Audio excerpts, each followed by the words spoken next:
ښاغلیه څو شېبې وروسته به جام پای ته ورسیږي. هلکه چې پولیس راغلل ابراهیم نو ولې غږ نه راځي؟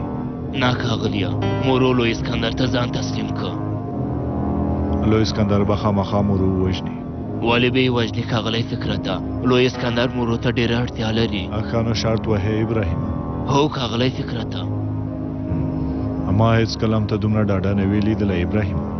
زه په دې کارو باندې ډېر پوهېږم ښاغلیه. ابراهیم فکر کوي چې زه نه پوهېږم؟ ما خپل ټول عمر په همدې کارونو کې تېر کړی. لوی اسکندر به خامخا مورو له منځه یوسي. نه له منځه یې نه وړي ښاغلیه. د $1,000 شرط تړې؟ سمه ده د $1,000 شرط مو وتړه ښاغلی محمد فکرته. مورو ته چې هر څنګه وي بالاخره وژل کېږي. سازمان به تا ژوندی پرې نږدي. همداسې پولاد علمدار او دولت که رښتیا وایم زه هم. ته یوازې یوه لاره لرې باید زما ټولې خبرې ومنې. ګوره وروره تاسو دا ډرامه لیکلې ما ته مو وویل پاڅه او وناڅه. د لیکلو په وخت کې ما نه پوښتنه وشوه. سمه ده ښایي دا داستان مو په بیړه لیکلی وي خو مزدور مې ما ته مزدوري راکوي. نو ولې زه ستا خبرو ته غوږ کېدم؟ ته بله لاره نه لرې وژل کېږي. تا وویل او زه د دې نړۍ څخه رخصت شوم. ته خو په رښتیا مې ولوده انسان یې. نو ستا په دې خبره به زه م وخاندم. ها ها ها ها ها غوږ شه اسکندره دا داستان چې تا وویل دا له امریکایي فلمونو څخه هم بدتره دی. زما په څېر لارښود به هېڅ کله په داسې یوه ډرامه کې کار ونه کړي. او تا په کوم فلم کې لیدلي چې مرکزي لوبغاړی مړ شي؟ خانو مورو ته له ما نه څه غواړې؟ زه د خپل او د خپل دوو نورو ملګرو د ژوند ضمانت غواړم او هېڅکله دا نه غواړم چې یو اعتراف کوونکی واوسم. د څه شي اعتراف مورو؟ زه تا د خلکو په منځ کې یوازې د یوه تمثیل کوونکي په توګه وینم. مورو زه به اول تا د خلکو په منځ کې ډېر مدبر کړم او بیا به د وکیلانو په مجلس کې د یو وکیل په توګه معرفي کړم. خو څنګه؟ چا چې یو جنرال وژلی ورنه اتل جوړوې؟ په خپل واک سره مې ته پوه شوې؟ مورو زه غواړم چې د هغه جنرال په وژلو سره تا یو اتل معرفي کړم. زه د دې لپاره چې پرېکړه وکړم وخت ته اړتیا لرم. ته وخت نه لرې. څو شېبې وروسته د امنیت کسان دلته رارسېږي. تاسو نیسي او تاسو له دې ځایه بیایي. که تاسو تسلیم نه شئ هغوی به ستاسو مړي له دې ځایه ځان سره ویسي. په هغه ټولو د لعنت وي لعنت خلکو لپاره دې ته م راضي شوم. خدای دې وکړي چې دا مې د خلکو لپاره د امپریالستانو سره وروستۍ روغه وي.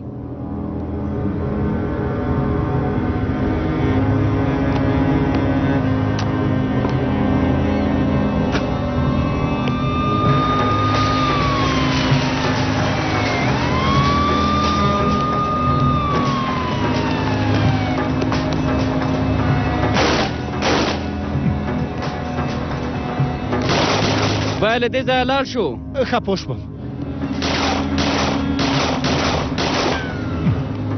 شریکه چیرته ځې؟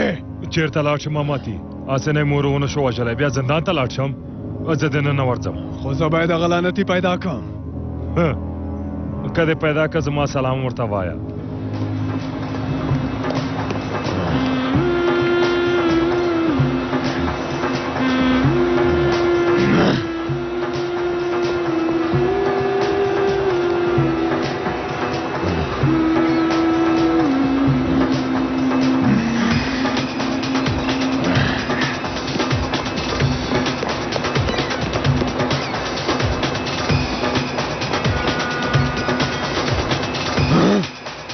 درکوای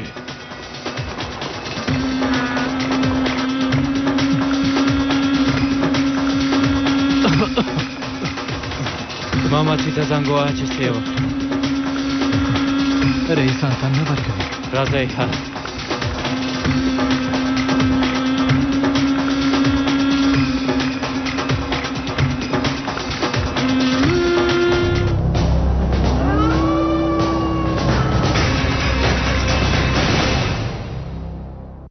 سبا شپه کلونه پخوا دا استودیو تړل شوې وه چې د ارکې د پلار موهن کندرا ستاره استودیو بیا برحاله کړي. مور ستا زوی نه دی مړ شوی. هغه زه یم ستا زوی یم مورې. له تا سره 25 لکه روپۍ له کومه شوې څکي؟ ستا ګاڼې مې خرڅې کړې. سبا شپه مدهوبالا 8 بجې او 10 دقیقې. د یو تورریست د نیولو لپاره لټه. هغه یې وراره دی. آیا ته په دې باندې پوهېدې؟ غواړم له تا سره مرسته وکړم.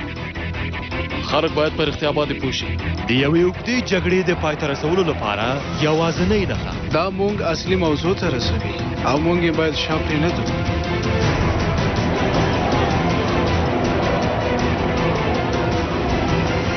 راتګ هره جمعه د شپې 9 بجې له لمر څخه.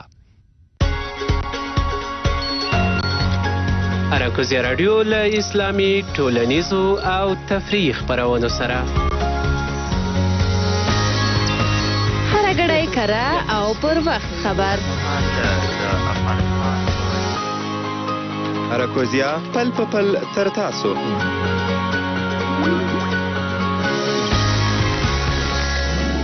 اراکوزیا 90.3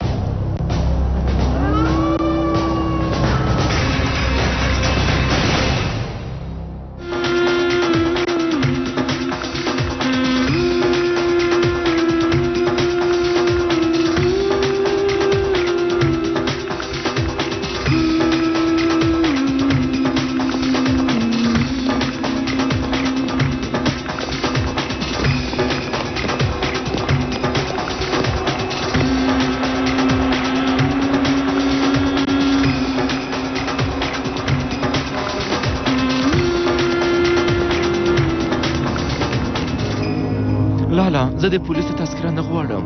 ولې چاته نه؟ موږ خو کوم کلي ته نه ځو، نو د دې لپاره چې کلي ته نه ځو نو تذکرې ته اړتیا نشته. چاته نه؟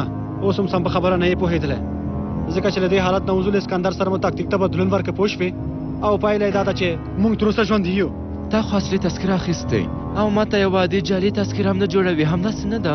هغه د رئیس صاحب ما ته خو یو عادي تذکره هم سمه ده، بس له دې ځایه له خی سره ووځو بیا به ډېره ښه وي، همداسې نه ده؟ په تاسو نقلي انقلابیانو د لعنت وي، د یوې تذکرې لپاره هم ما او هم مې ملګري خرڅوي. لالا ما غوښتل چې تاسو یو ځل وازمویم، هسې خو تاسو هېڅکله نه راضي کېږئ. چاته نه، دا بې ځای خبرې د پرېږده، اعصاب یې مه خرابوه. هغه تابلو کېده، غواړې چې په زندان کې کوم اخیستونکی ورته پیدا کړي؟ په خپله کوټه کې به یې وځړوم. چوپ شه کمعقله، ولې زما په کوټه کې نه ځړوې ها؟ بې ادبه.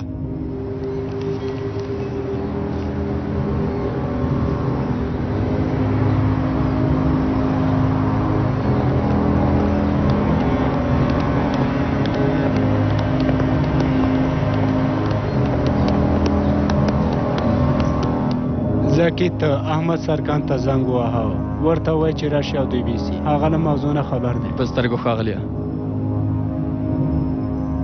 له شمو سره څه وکړو؟ شمو تل زموږ په کار راځي زکی جانه، همداسې نه ده شمو؟ بس هر کله مو زه په خدمت کې یم.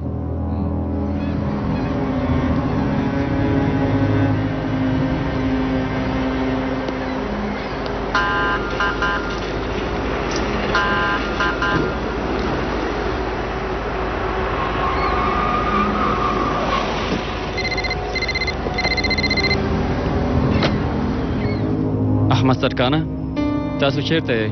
راغلم زاکی، د دروازې خوله کې یم. سمه ده، اندېښنه مه کوئ. دروازه خلاصه کړئ، سر کوئ.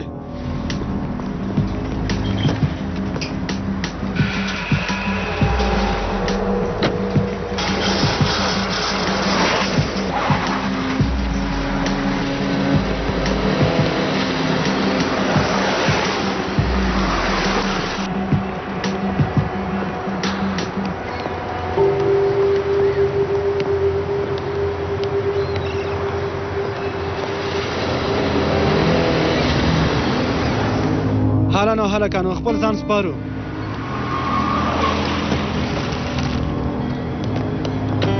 هغه په ځمکه واچوئ. نشم کولی، دا هنر ته سپکاوی دی. لعنت دې په تا وي چاته نه. دوی اوسئ.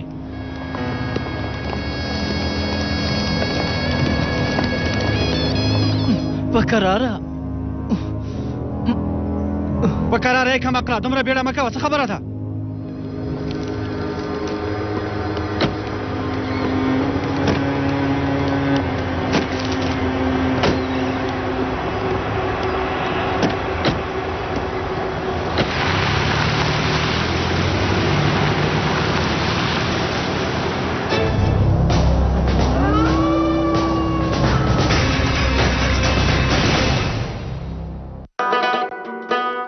سبا شپه وروسته له دې به هم زما د مېرمنې په څېر وي پوه شوې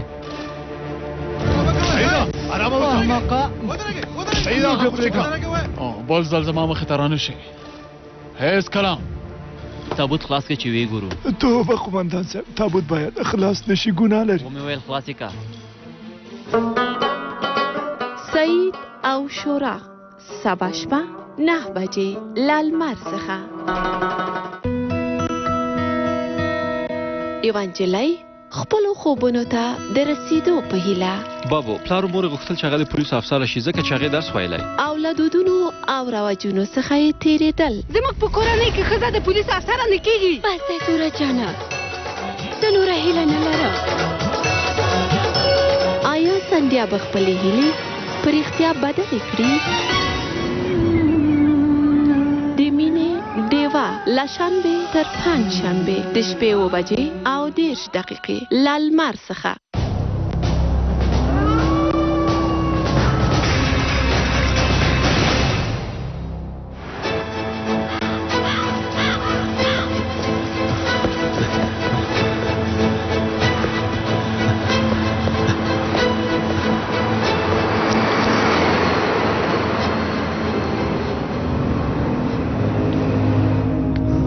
افضله هڅه وکړه چې پوه شې مورو چا نیوله سمه ده رئیسه زه فکر کوم چې مورې او کچا ټوپک دی هم دوست ورنه ډارېږي او هم دښمن ته څه شی حسنو ها کومه ناروغه چرګه یې په خبرو دې زما مغزه خرابه کړه مهرباني مو د ښاغلیه دا چې زه مول یوې ناروغې چرګې سره تشبیه کړم خو په اصل کې زه یو نایابه غمی یم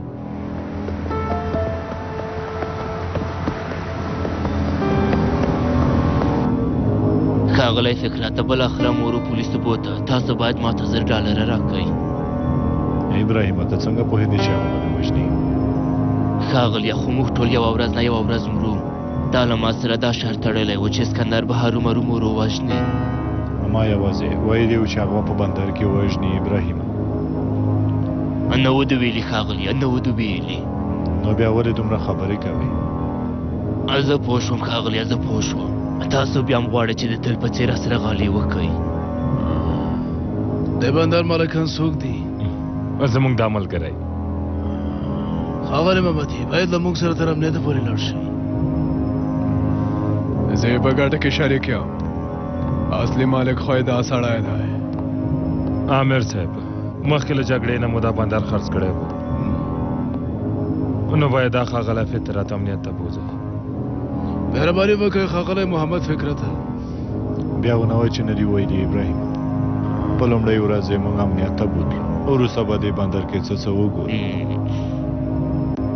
مهرباني غږ مو صاف نه دی بله ورئ په شمالي واټ کې یو 2 نفرو لږ ستونزه جوړه کړې ده ښاغلیه که ستاسو امر وي نو زه به هغه درولم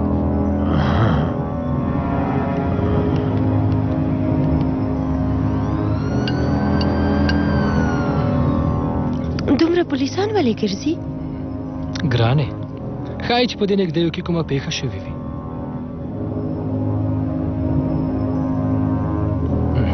ښه نو کوم څه دې ویل ته پوهېږې ښاغلی فواده ډېر وخت کېږي چې زه کار نه کوم انسان د خپلې مینې لپاره څه کارونه نه کوي زه د هغو مېرمنو لپاره چې ورباندې ظلم شوی وي ډېر خفه کېږم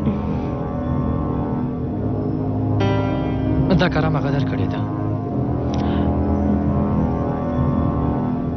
کېدای شي په دې اړه خبرې ونه کړو هغه بختور څوک دی هیله کوم نه غواړم په دې اړه خبرې وکړم ګرانې ما خو په دومره کلونو کې بدلون ونه کړ ما ته د اروپا ټولې کوڅې معلومې دي په محفلو کې مې برخه اخیستې خو یوې جلۍ یم لاس بند او یا ساعت خو څه کوې آن د ویښتانو نه یې یو تارم نه دی شکافلی ښایي چې تاسو به له هېچا سره هم د زړه له کومې مینه نه وي کړې د همدې له امله ګرانې د دې لپاره چې کوم څوک به ونه ویني دلته راغلو نه پوهېږم چې کب خوړلو ته راغلي یو که ګولۍ خوړلو ته تاسو دا ځای څنګه پیدا کړ دا خو ټول د بیروت کارونه دي ومې ویل چې یو مشهور ځای دی نه وي نو بیا یې همدا ځای را بښود که ویریږئ نو له دې ځایه به لاړ شو. نه نه او خدایه ښاغلی فؤاد دوی څه کوي که په ورځپاڼې کې خپور کړي بیا؟ آرامه اوسه ګرانې نه خپرېږي ته هېڅ اندېښنه مه کوه هسې نه ټولې زموږ خپل دي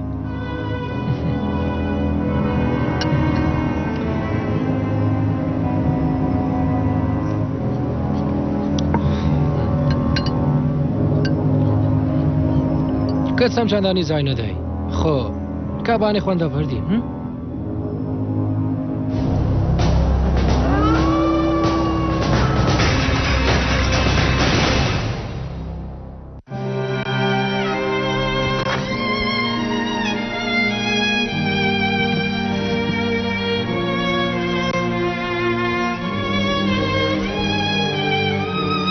فریحه ډیر ژر له لمر څخه د افغانستان په تاریخ کې د لومړي ځل لپاره د خلکو د ناویل شوي خبرو لپاره سراسري پوښښ په 34 ولایتونو کې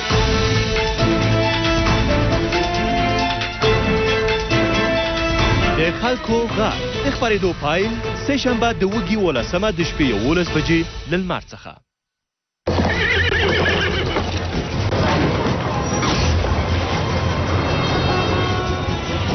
له موږ څخه چیرې نشي تښتېدلی نور تاوتریخوالی بس دی اوس د خوشحالۍ وخت دی درپسې خفه شوې وم یوسفه ګرانه ښه شو چې په خیر راغلې سلطانه آغلې کړې هیله مند یم چې سل کاله نشم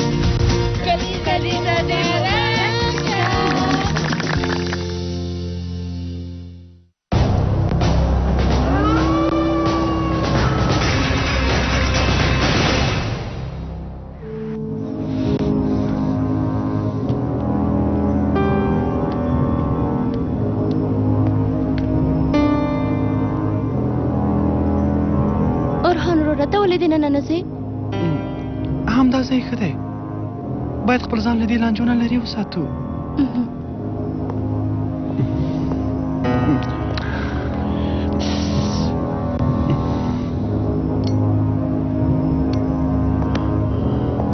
خو رئیسه موږ باید مورو له دې خبرې نه خبر کړی وای زه څه ویلو ته نه لرم مامتې سمه ده خو موږ باید هغه ته خبر ورکړی وای مامتې ته څه وایې هغه ژوندی دی او په امنیت کې دی زموږ نیولي څه امنیت څنګه عبدالحیا نه وروره هغه په امنیت کې نشته دی وروره ولې نشته زما د سترګو تر مخې هغه ونیولو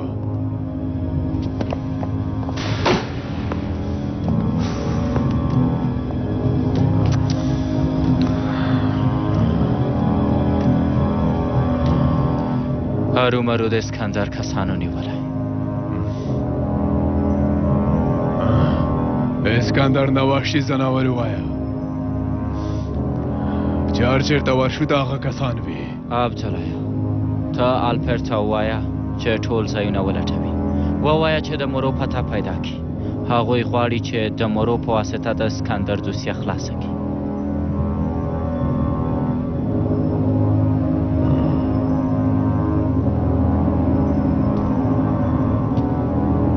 زما په نظر موږ چې په دې مبارزه کې هر څومره کسان د لاسه ورکړه بیا هم بریالي کیږو او باید خپلې کړنلارې همداسې عملي کړو مورو څومره د باور وړ دی ښاغلی اسکندره زه یوازې په خپل زور باندې باور یم همدا چې زه قدرت ترلاسه کړم بیا مورو له مانه اطاعت کوي اوس موږ څنګه امنیت ته ووایو چې تاسو حق نه لرئ له مورو نه تحقیق وکړئ او یوازې موږ ورنه پوښتنه وکړو چې ولې صدي پاچا وشلی کله چې هغه د قاضي په مخ کې محکمه کې ودرېدو نو بیا زموږ د لاسه هیڅ کار هم نه کیږي بیا به تحقیق وشي ګوره قلم د کاتب په لاس کې دی هغه د یو انسان برخلیک لیکي سمه ده زه خبرې نه کوم استاده تاسو د دې موضوع لپاره محکمې ته زنګ نه ووهلی وهلی مې و هغوی به هیڅ کومه ستونزه نه جوړوي کله چې دا کار خلاص شو نو بیا کولی شو ځان نه دفاع وکړو او دوسیه پای ته ورسوو. آخا زما په اند دا دوسیه به وتړل شي. ډېره ښه خبره ده، نو باید دا کار ترسره شي. پولاد علمدار به هغه کنه داسې پاره مه پرېنهدي. له کسانو سره مو وغږېږئ چې هغه له دندې نه ګوښه کړي، پروا نه کوي چې خفه شي، او ورسره د صدي ملګري الهان ته هم ډېر ژر تقابت ورکړي. بیا به پولاد دومره له کنان سره کار ونه لري. هغه زموږ یو ډېر ښه ملګری دی، ډېره به بده وي چې هغه له دندې ګوښه کړو. ولې به بده وي عامر صاحب؟ موږ به یو امنیتي شرکت جوړ کړو، په سر به یې هغه به ټاکو، نو هلته به زموږ خدمت ته هم دوام ورکړي. په جیب کې به یې پیسې، په لاس کې به یې وسله، او تر امر لاندې به یې ډېر کسان وي. نور څه غواړي؟ یو ملکي اردو.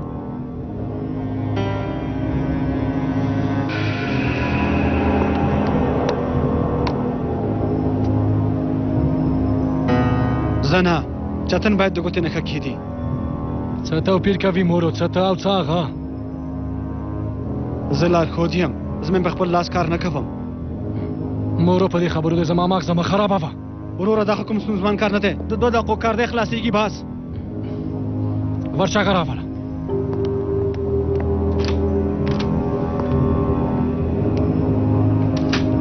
هېر دې نه شي چې چورلکه تا د ګوري په ویلو والګرځوله. ته لیونی یې وروره، څو ځلې یې تکراروې، پوه شوم که نه کمقله، ستا د پامه ساده ګل راغلم.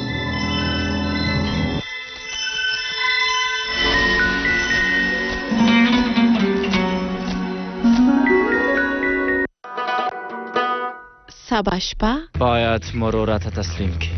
ښه نو ته څوک یې چې له مانه مورو بیایې ها؟